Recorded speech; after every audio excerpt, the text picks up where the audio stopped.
그러면은 양가로 3번 아래에 있으면은 적어도 양가로 이제 자음이라든가 기역, 니은, 디귿, 리을이라든가 아니면은 이제 동그라미, 원문자 1이라든가 이런 식으로 또 하위에 항목을 써줘야 되죠. 근데 갑자기 방가로 1이 튀어나오고 이러면은 좀 보기 좋지 않다라는 거.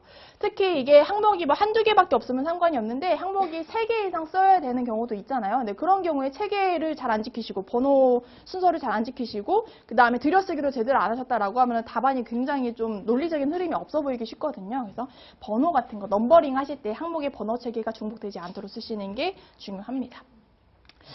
그래서 일단 기본적으로 저희가 항목을 쓰게 되면은 이제 그냥 1, 그 다음에 방가로, 그 다음에 양가로, 그 다음에 A, 대문자 A, 그 다음에 소문자 A 이런 식으로 이제 갈 수 있게끔 안내를 드리고 있습니다. 여기 대문자 A 같은 경우는 뭐 원문자 1이라던가 이런 식으로 바꿔서 쓰셔도 무방합니다. 그래서 이런 식으로 이제 항목 번호 체계를 숙지를 하시고 활용을 하시면 되겠습니다.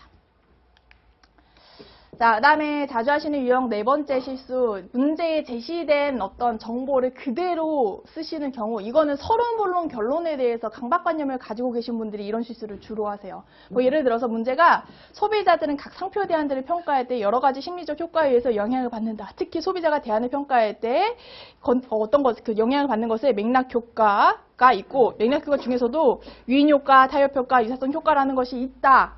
라는 내용이 문제가 출제되잖아요. 근데 이거를 그대로 서론에 쓰시는 분들이 계세요. 예, 그대로 서론에 쓰시는 분들이 계시는데 한 가지 다행인 거는 그대로 쓰셔도 감점은 안 됩니다. 감점은 안 되는데 시간이 부족하실 수 있겠죠. 그래서 시간이 특히 조금 타이트하게 느껴지신다라고 하면은 문제에서 제시된 정보에 대해서는 크게 쓰지 않으셔도 무방합니다. 그래서 예시를 하나 갖고 왔는데요. 문제는 잘 축약해서 적어두고서는 이걸 다 이렇게 해둬라라고 축약해서 적고서는 서론에서 이렇게 힘을 빼시면 안 되겠죠. 이런 것들을 좀 주의하시는 게 중요하고요. 그리고 이거는 말씀을 만들어서 다시 이렇게 공지를 드리는데 저희가 그 답안을 쓸 때 문제 1번, 문제 2번 쓰고 그 옆에다가 이 문제의 원문제를 요약해서 적게 되어 있어요. 원래 사실은 정석으로 쓰면은 문제를 통째로 다 옮겨 적으시는 게 정석인데 시간이 부족하니까 요약해서도 쓸 수 있게 하고 있거든요. 그래서 아까 앞에 같은 이런 문제가 나왔을 때는 이제 문제를 기재를 답안을 기재하실 때 문제 1, 유인 효과, 타입 효과, 유사성 효과의 의미, 마케팅적 시사점 이런 식으로도 축약해서 기재를 하실 수 있다라는 거 다시 봐주시면 되겠습니다. 자, 그다음에 예시하고 부연 설명 같은 거를 쓰시는 경우가 굉장히 많죠. 뭐 예를 들어서 한번 오랜만에 복습을 해보면은 저희 오늘 출제된 문제에도 있어요. 소비자 행동에 영향을 주는 관여도 라는 것이 있는데요. 관여도 중에서도 상황적 관여라는 게 있죠. 상황적 관여에 이제 영향을 주는 요인들이 있습니다. 제가 항상 웃기는 말로 물리와 사회는 시간을 들여서 과업을 선행해야 된다라고 항상 붙여드리는 거 있잖아요. 그런 거에 대해서 문제가 나왔어요. 근데 물리적 환경 이제 이런 걸 써야 되는데 물리적 환경이라고 하는 거를 어떻게 정의할지 굉장히 난감하잖아요. 저희 교재상에는 이렇게 정의되어 있어요. 우리를 둘러싸고 있는, 소비자를 둘러싸고 있는 모든 비인적 환경을 이제 물리적 환경이라고 한다라고 하거든요. 근데 비인적 환경이 뭔지 굉장히 애매하잖아요. 이런 거는 꼭 사례를 들어줘야 되겠죠. 그래서 그런 경우에 사례를 쓰셔야 되는데 문제는 사례를 쓰시긴 쓰시는데 우리끼리만 알 수 있는 방식으로 쓰면 안 된다라는 말씀입니다. 여기 지금 문제에서는 소비자가 구매 후 부조화를 감소시키는 방법에 대해서 서술을 한다라고 되어 있어요. 그래서 소비자 첫 번째, 자신이 선택한 대안의 장점을 의식적으로 강화시킨다라고 써두고 그 예로 스마트폰 구매 시라고 이제 예시를 써놨어요.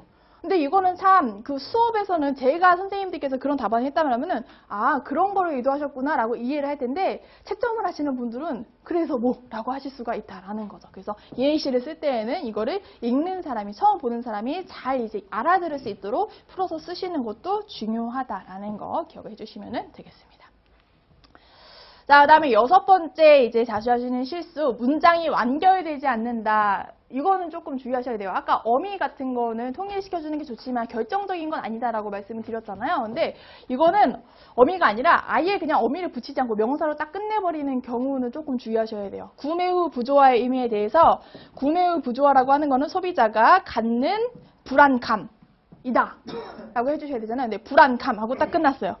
그리고 마지막에 뒤에 쭉 이어서 쓰면은 소비자가 언제 구매 후 부조화를 느끼느냐, 자기 의사에 따라서 결정하였을 때 느낀다 해야 되는데 네 하고 딱 끝났어요. 그러면 요거는 좀 주의하셔야 되는 겁니다. 기본적으로는 서술형 시험이기 때문에 이런 그 실수가 발생하지 않도록 주의하셔야 되고요.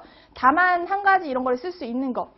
다음에서 이제 구매 후 부조화를 감소시키는 방법을 서술하겠다라고 하면 그 서술형 어미로 마무리를 지으시고 1, 2, 이런 식으로 항목 단으로 들어가면은 그럴 때는 좀 명사형 어미라던가 아니면 명사형 종결을 쓰실 수 있다라는 거 기억을 해주시면 되겠습니다. 명사형 종결이라고 하는 건 불안감 이런 식으로 이제 뭐뭐 있을 때 이런 식으로 이제 어미를 붙이지 않고 마무리를 지을 수 있다라는 말씀이죠. 자, 그 다음에 이거는 사실은 가장 많이 하는 실수인데 어쩔 수가 없는 실수이긴 합니다. 너무 긴 문장으로 서술을 하는 경우 좋지 않다라고 말씀을 드리는데요. 여기 한번 예시를 보실게요. 구매 후 부조화의 의미라고 해서 구매 후 부조화라고 하는 거는 소비자가 느끼는 불안감인데 구매 후 부조화는 구매 전 결정을 취소할 수 없을 때나 어쩌고 저쩌고 뭐뭐 할 때 발생을 하여서 구매 후 부조화를 감소시키는 방법은 다음과 같다라고 이제 되어 있죠. 보면은 지금 하나, 둘, 셋, 넷, 다섯, 여섯 줄이 한 문장인 거예요. 그래서 이런 경우에는 제가 지금 빨간색으로 표시한 이 포인트들에서 한 번씩 문장을 마무리를 지어주시면 좋겠죠. 불안감이다. 구매 후 부조화는 이럴 때 발생한다. 다음과 같다. 이런 식으로 딱딱 정리를 해주시는 게 좋은 답안입니다. 근데 어쩔 수 없는 것은 이제 저희가 시험을 보다 보면은 급해가지고 마음이 급해가지고 이렇게 이거를 넘기시는 경우가 종종 있거든요. 그래서 그런 경우에는 이제 문장을 이해할 수만 있으면 웬만하면 이제 우호적으로 채점을 해주시려는 것 같긴 하지만 그래도 저희가 연습을 할 때는 문장을 잘라가면서 이제 쓰는 연습을 하시는 게 좋을 것 같아요. 네, 그래서 이렇게 7가지 유형이 이제 대표적으로 하는 실수로 이제 지목이 되는데 사실 첨삭을 받아보면 제가 재작년에도 첨삭을 받아보고 작년에도 첨삭을 받아봤는데 대부분이 7가지 유형의 실수 안에 들어오세요. 그래서 이것만 극복을 하실 수 있다라고 하면은 저희가 형식적으로 답안을 작성하는데 전혀 문제는 없을 것이다라는 자신감을 가지셔도 무방합니다. 논술형 시험이라는 게 사실 정해진 답을 고르는 게 아니다 보니까 내가 맞게 쓰고 있는 것인가에 대해서 불안감을 많이 가지시잖아요. 근데 그러실 필요 없이 이런 형식적인 요건을 갖춰두면은 기본적으로 이제 요구되는 사항들은 다 충족을 시킨 것이다라고 봐주시면 되겠습니다. 네, 기본적인 내용 들으시느라 고생 많으셨고요. 한 11시까지 10분 쉬시다가 다음 내용 본격적으로 풀이 들어가겠습니다. 네.